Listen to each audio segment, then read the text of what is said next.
و خدا قسم نماز که از زندگی حذف شوه، نماز نه تجارتتون سر میگیره، نه خانواده‌تون درست میشه، نه مردم همراهتون رابطه میگیره و نه زندگی براتون خوشایند میباشه. کل خوبی ها از زندگی رفته. الله متعال توفیق سجده از ما شما نگیره. خیلی سخت است.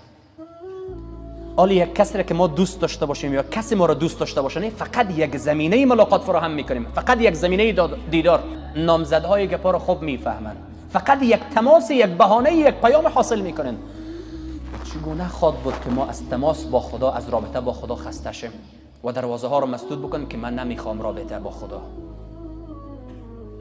در یک روایت اینمی نماز را عماد الدین میگه، ستون دین. اینمی مسجد به میری ستون هایی که شما میبینین تکیه زدن سرش، به می ستون ها استوار است. اگر این ستون ها نباشه، این